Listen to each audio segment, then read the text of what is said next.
السلام علیکم ورحمۃ اللہ وبرکاتہ۔ الحمد للہ نحمده ونستعینه ونستغفره ونعوذ باللہ من شرور انفسنا ومن سیئات اعمالنا،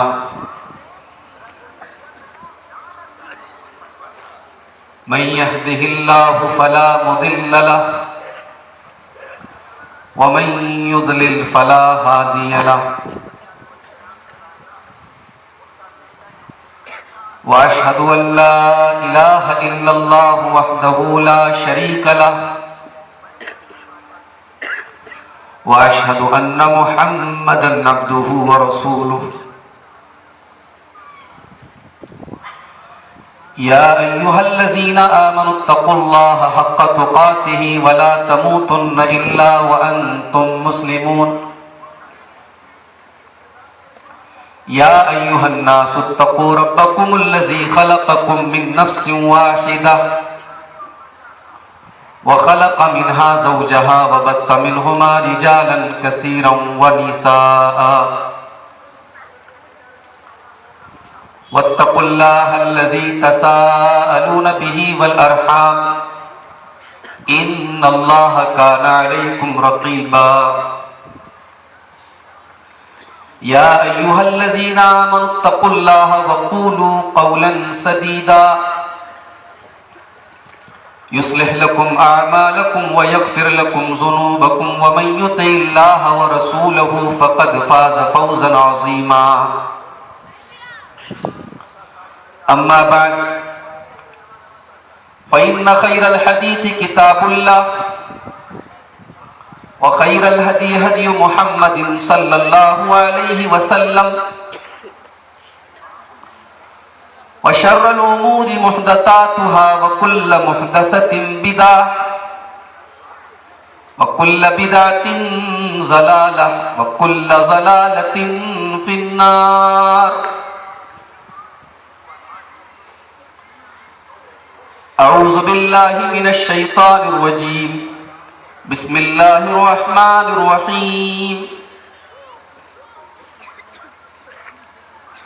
ظہر الفساد فی البر والبحر بما کسبت ایدی الناس، وقال تعالی فی مقام آخر،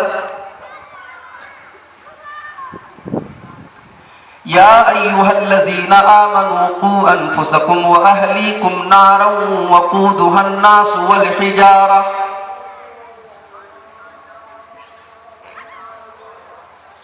معزز علماء کرام، محترم بزرگوں، نوجوان بھائیوں، پردہ نشین ماں اور بہنوں، پیارے بچوں،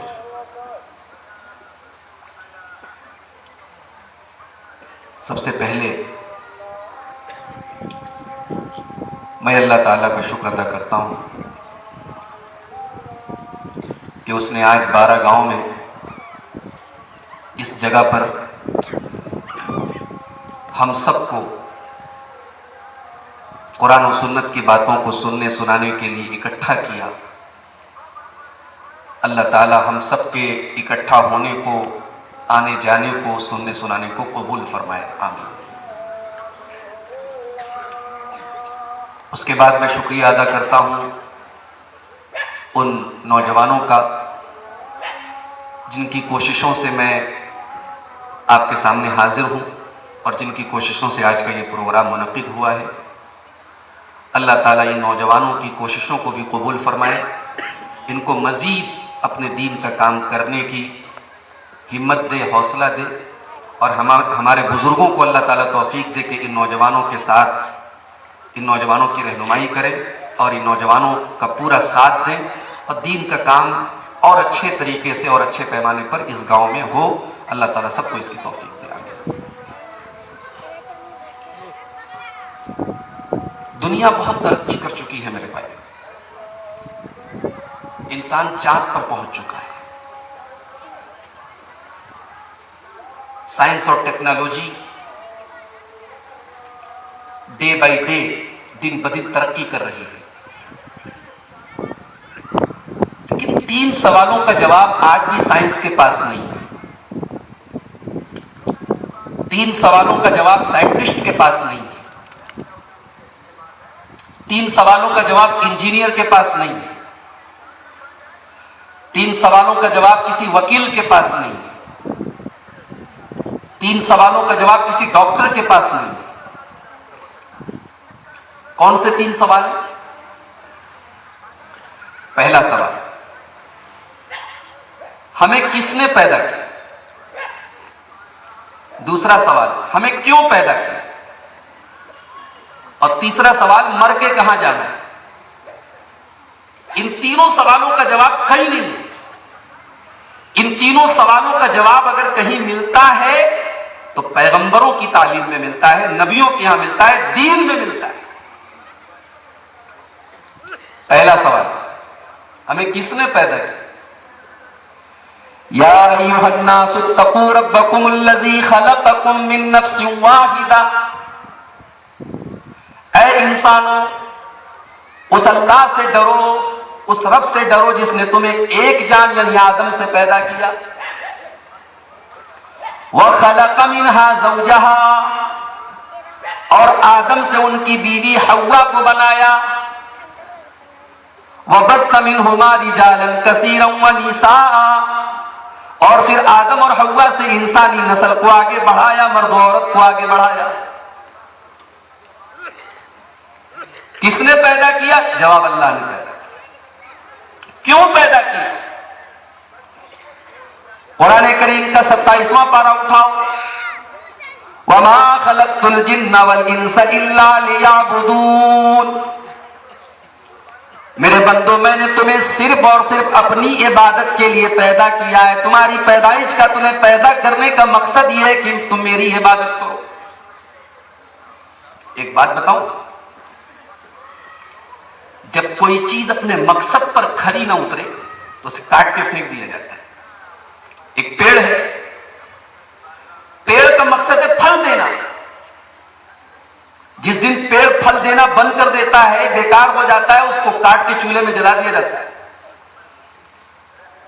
ہماری اور آپ کی زندگی کا مقصد اللہ تعالیٰ کی عبادت ہے، اور عبادت کا مطلب کیا ہے؟ نماز پڑھنا نہیں، عبادت کا مطلب اللہ کو راضی کرنا، ایسی زندگی گزارنا جو اللہ کو پسند ہے۔ یہ مقصد اگر ہم نے پورا نہیں کیا تو اللہ تعالیٰ یہاں نہیں تو آخرت میں ہمیں جہنم میں پھینک دے گا۔ تو دوسرا سوال، کیوں پیدا کیا؟ اور تیسرا سوال، کہاں مر کے جانا ہے؟ قُلْ يَتَوَفَّاكُمْ مَلَكُ الْمَوْتِ الَّذِي وُكِّلَ بِكُمْ ثُمَّ إِلَىٰ رَبِّكُمْ تُرْجَعُونَ، میرے بندو جب تمہاری موت کا ٹائم آتا ہے، ملک الموت، فرشتہ، جو موت کا فرشتہ جس کو ہم نے بنایا ہے، وہ موت کا فرشتہ جو اسی کام کے لیے اس کو ذمہ داری دی گئی ہے کہ وہ تمہیں موت دیتا ہے، تمہاری روح کو قبض کرتا ہے، تمہیں مار ڈالتا ہے، اور مرنے کے بعد ثم الی ربکم ترجعون، تمہیں اپنے رب کے پاس جانا ہے، اپنے رب کے پاس جا کے حساب و کتاب دینا ہے۔ سائنس جتنی بھی ترقی کر چکی ہے، دنیا جتنی بھی آگے بڑھ چکی ہے، ان 3 سوالوں کے جواب آج بھی دین کے اندر ملتے ہیں، کہیں اور نہیں ملتے۔ اور ہمارا دین کوئی چند چیزوں کا یا چند فارمیلٹیز کا نام نہیں ہے کہ 5 ٹائم کی نماز پڑھ لیا، رمضان کا روزہ رکھ لیا، اللہ تعالیٰ نے طاقت دے دی تو حج کر لیا، ہو گیا دین۔ نہیں، ہمارا دین تو ایک مکمل طریقہ حیات ہے، ایک مکمل لائف اسٹائل ہے، ایک مکمل زندگی گزارنے کا ایک طریقہ ہے۔ بخاری شریف کی روایت ہے، سلمان فارسی رضی اللہ تعالیٰ عنہ سے سوال کیا گیا، یہودیوں نے سوال کیا، علمکم نبیکم کل شیء، اے سلمان فارسی تم اپنے نبی کی بڑی تعریف کرتے ہو، کیا تمہارے نبی نے سب کچھ تمہیں سکھا دیا؟ حضرت سلمان فارسی سے یہودی سوال کر رہے ہیں، اعتراض کر رہے ہیں کہ کیا تمہیں تمہارے نبی نے سب کچھ سکھایا ہے؟ سلمان فارسی جواب دیتے کہ ہاں، نبینا کل شیء حتی الخراءۃ، ہمارے نبی نے ہمیں سب کچھ سکھایا ہے، یہاں تک کہ پیشاب کرنے کا طریقہ بھی بتایا ہے، پاخانہ کرنے کے آداب بھی بتائے ہیں، ہمیں ہمارے نبی نے قضاء حاجت کے طریقے اور آداب بھی بتائے ہیں۔ اس کی مثال دنیا کے کسی اور دین میں نہیں ملتی کہ آدمی جب استنجا کرنے جائے تو کتنے پتھر لے، پانی استعمال کرے، کون سا ہاتھ استعمال نہ کرے، بیت الخلاء میں جانے کے پہلے کون سی دعا پڑھے، نکلنے کے بعد کون سی دعا پڑھے، اس کی مثال کسی اور دین میں نہیں ملتی۔ یہ ہمارا دین ہے کہ جس میں بیوی سے ملنے کے آداب بھی بتائے۔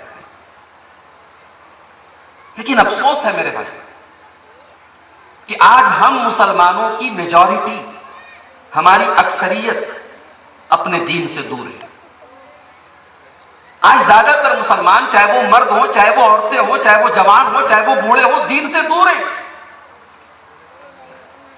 ابھی آپ خطاب سن رہے تھے شیخ کا، میرے کانوں میں آواز جا رہی تھی، آج مسلمان اپنے بچے کو دینی ادارے میں نہیں ڈالنا چاہتے۔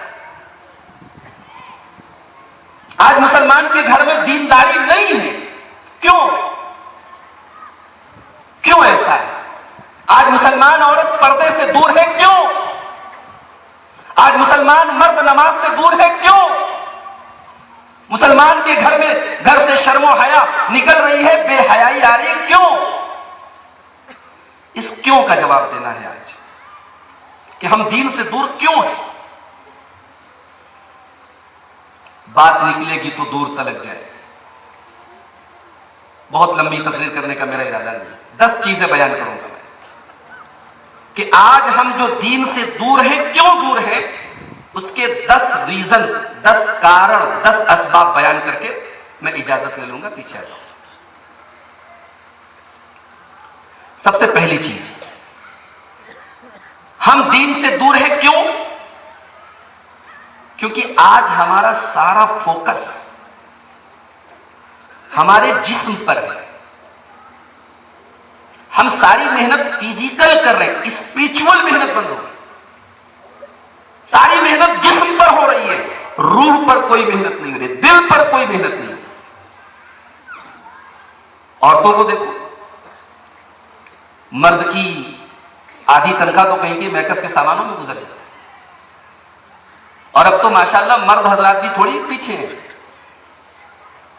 ایسے شیمپو، ایسی کریمز اور ایسے فیس واش یوز کر رہے ہیں، مت پوچھیے انسان اپنے چہرے پر کتنی محنت کر رہا ہے۔ حالانکہ اللہ کے یہاں کالا کلوٹا بھی جائے گا تو اللہ تعالیٰ چہرہ تھوڑی دیکھے گا، اللہ کے چہرہ نہیں دیکھا جائے گا، اللہ کے عمل دیکھا جائے گا، اللہ کے ہاں دل دیکھا جائے گا۔ ان اللہ لا ينظر الى صورکم واجسامکم، اللہ کے پیارے نبی نے فرمایا اللہ تعالیٰ تمہارے چہرے نہیں دیکھتا۔ اللہ کے ہاں بلال حبشی جیسا کالا بھی بہت اونچا مقام رکھتا ہے، ابو جہل جیسا گورا آدمی اللہ کے مقام نہیں رکھتا۔ ابو جہل بہت گورا ہے، ابو جہل بہت خوبصورت ہے، ابو لہب بہت خوبصورت ہے۔ ابو لہب کو ابو لہب کیوں کہتے ہیں معلوم ہے؟ ابو لہب کا نام ابو لہب اس لیے بھی پڑا کہ چہرہ بالکل چمکتا تھا۔ لہب کے معنی عربی میں ہوتے شعلہ، انگارہ، انگارے کی طرح چمکتا تھا، گورا چٹا خوبصورت تھا، بڑے خاندان کا تھا، بڑے قبیلے کا تھا۔ خاندان اونچا ہے، قبیلہ اونچا ہے، رنگ اچھا ہے، خوبصورت ہے، مگر اللہ نے آیت نازل کر دی، تبت یدا ابی لہب وتب ما اغنى عنه ماله وما كسب۔ ابو لہب کے دونوں ہاتھ ٹوٹ گئے، ابو لہب برباد ہو گیا، ابو لہب کا مال، اس کا پیسہ، اس کا حسب، اس کا نسب اس کے کوئی کام نہ آیا۔ اللہ کے ہاں رشتہ ناتا، اللہ کے ہاں حسب نسب، اللہ کے ہاں ذات برادری میں نہیں دیکھی جاتی۔ ٹھیک ہے، برادری ہے آپ کی ایک آئیڈینٹی ہے، پہچان ہے، کوئی اپنے نام کے آگے خان لکھتا ہے، کوئی انصاری لکھتا ہے، کوئی شیخ لکھتا ہے، مگر یہ برادری آپ کو اونچا نہیں بناتی۔ معاف کیجیے گا، اخبار میں خبر آئی تھی بہار کے کسی علاقے کی کہ شیخ لوگوں کا راستہ الگ ہے، انصاری لوگوں کا راستہ الگ ہے، بیچ میں دیوار کھڑی ہے، شیخ کے راستے سے انصاری نہ جائے، انصاری کے راستے سے شیخ نہ جائے۔ اللہ معاف کرے ہمیں، یہ اسلام نہیں ہے میرے بھائی۔ تو میں عرض یہ کر رہا تھا کہ اللہ تعالیٰ کے یہاں حسب نسب نہیں دیکھا جائے، خاندان، برادری، یہ سب نہیں دیکھا جائے. نوح علیہ السلام پیغمبر ہیں، اللہ کے رسول ہیں، اور کوئی معمولی رسول نہیں ہے، 950 سال تک اللہ تعالیٰ کے دین کا کام کرنے والے رسول. نوح علیہ السلام کی آنکھوں کے سامنے ان کا بیٹا ڈوب گیا.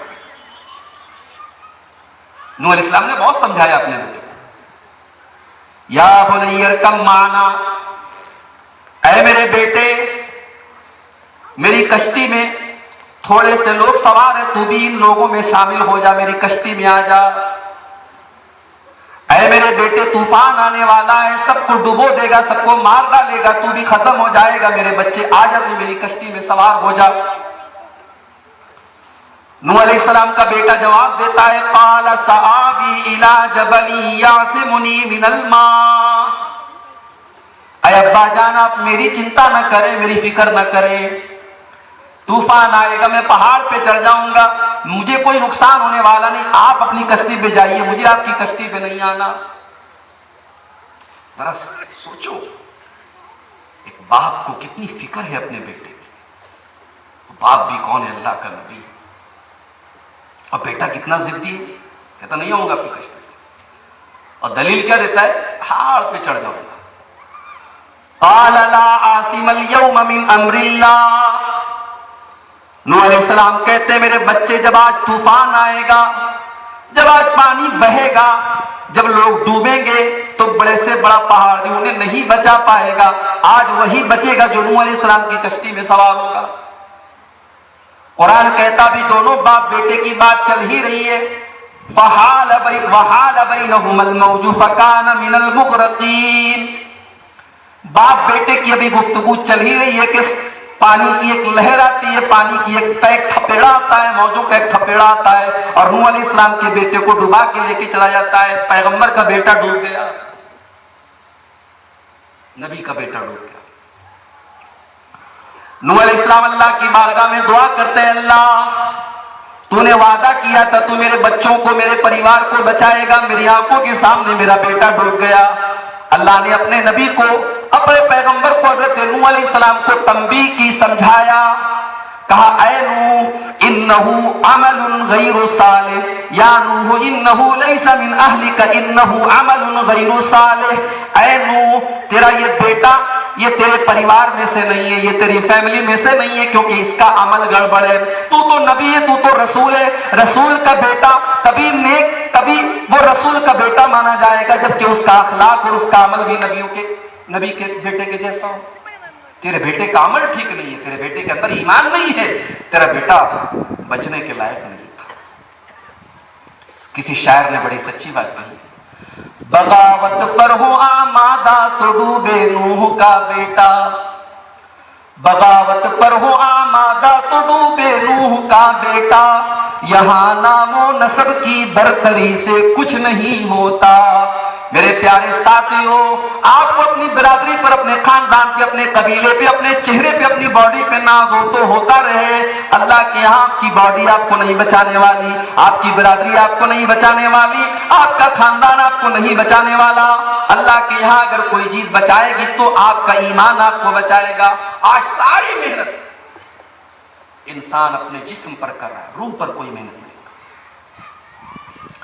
جبکہ دنیا میں جتنے نبی آئے، جتنے رسول آئے، ان کی زندگی کا ایم کیا تھا، ان کا ٹارگٹ کیا تھا، ان کا مقصد کیا تھا؟ وہ روح پر فوکس کرتے تھے، وہ پہلے روح کی گندگیوں کو صاف کرتے تھے. قرآن کریم کہتا ہے اپنے پیارے نبی کے بارے میں، اپنے آخری نبی کے بارے میں، وَالَّذِي بَعَثَ فِي الْأُمِّيِّينَ رَسُولًا مِّنْهُمْ يَتْلُو عَلَيْهِمْ آيَاتِهِ وَيُزَكِّيهِمْ وَيُعَلِّمُهُمُ الْكِتَابَ وَالْحِكْمَةَ. ہم نے اپنے آخری نبی کو مکہ کی سرزمین کے اندر بھیجا. کس لیے بھیجا؟